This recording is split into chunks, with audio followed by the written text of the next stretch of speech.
Hello friends, welcome back to my channel 90 space corner. ఇవాళ అయితే నేను పసుపు వినాయకుడిని చేస్తున్నాను. అది మీతో షేర్ చేసుకుంటాను.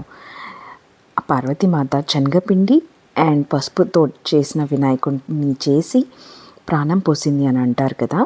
సో అందుకే నేను ఇక్కడ శనగపిండి అండ్ పసుపుని అయితే తీసుకున్నాను. ఇక్కడ శనగపిండిని మనకి ఎంత కావాలో అంత అయితే తీసుకున్నానండి. ఇవి కొంచెం ఇట్లా గట్టినట్టు అయిపోయినాయి. సో దాన్ని మొత్తం మంచిగా మెత్తగా చేసేసుకున్నాను. అండ్ ఇక్కడ పసుపు అయితే వేసేసుకున్నానండి. అండ్ పసుపు దాన్ని మొత్తం కలపడానికి వాటర్ కావాలి కదా. సో వాటర్ ఎంత కావాలో అంత క్వాంటిటీ తీసుకొని కొంచెంగా తీసుకొని దాన్ని గట్టి అంటే మంచిగా ఎట్లా మౌల్డ్ అయితే అట్లా మనం ఎట్లా తిప్పాలనుకుంటే అట్లా తిరిగేటట్టు వాటర్ తీసుకొని ఇలా ఈ కన్సిస్టెన్సీలో అయితే చేసుకోవాలి. అండ్ అవన్నీ నేను పార్ట్ వైజ్గా బాల్స్ అయితే చేసి పెట్టుకుంటున్నాను. ఇక్కడ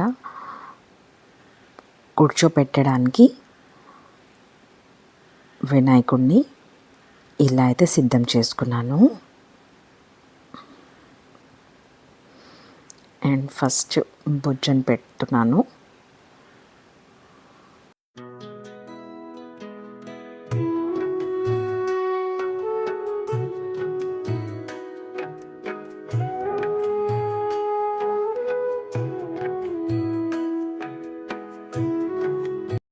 ఒక బౌల్లో వాటర్ అయితే తీసుకున్నానండి.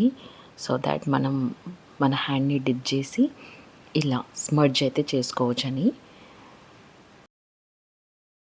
ఫ్రంట్గా ఇట్లా మంచిగా స్మర్జ్ చేసినట్టు చేయాలి. అలానే బ్యాక్ కూడా మనం స్మర్జ్ చేయాలి. అలా అయితేనే వినాయకుడు మంచిగా కూర్చుంటాడు. సో మంచిగా అటు ఇటు పట్టుకొని వీ హ్యావ్ టు మంచిగా స్మర్జ్ చేయాలి. అండ్ మధ్యలో ఒక లైన్ కావాలి కదా. సో దానికి కొంచెం అటు ఇటు చేస్తూ ఉన్నాను.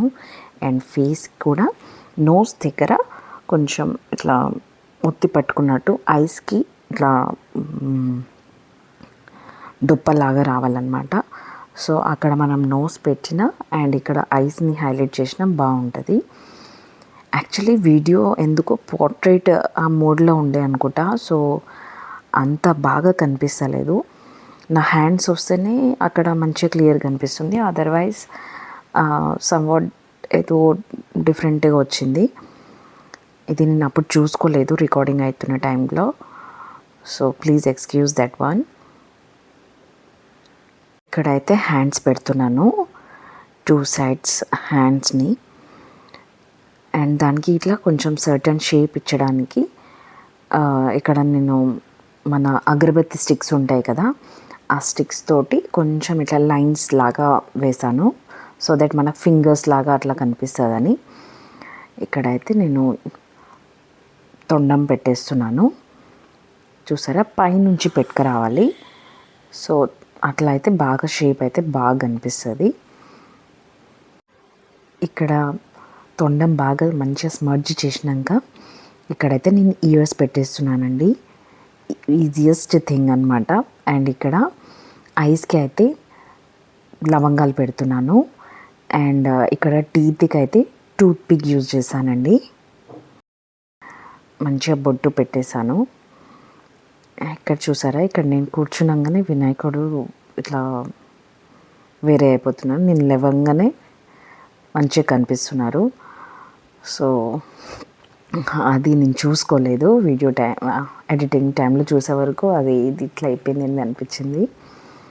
So sorry. అండ్ ఇక్కడైతే నా వినాయకుడు ఇలా రెడీ అయిపోయారండి. ఎంత బాగున్నారో చూసుకుంటే ఇంకా చూసుకోవాలనిపించింది నా వినాయకుడిని అయితే. నాకైతే బాగా నచ్చిందండి. మీకు నచ్చిందా లేదా అని కామెంట్ చేసి అయితే చెప్పండి. అండ్ నేను ఎలుకని చేశాను. ఒక బౌల్లో లడ్డూలు, అంటే దేవుడికి లడ్డూలు బాగా ఇష్టం కదా. సో లడ్డూలు లాగా చేసి పెట్టాను, సైడ్కి కనిపిస్తున్నాయి. అండ్ వస్త్రం అయితే పెట్టానండి. అంటే లైట్గా పూజ కూడా చేసేసాను. పూజ అంటే జస్ట్ ఫ్లవర్స్తో డెకరేట్ చేశాను. దేవునికి బొట్టు పెట్టాను, వస్త్రం పెట్టేశాను. ఇక అండ్ లాస్ట్లో అయితే ఇలా రెడీ అయ్యారండి నా వినాయకుడు. మీకు నచ్చిందా? నచ్చితే లైక్ చేయండి, subscribe to my channel. Thank you for watching. Thank you for your valuable time.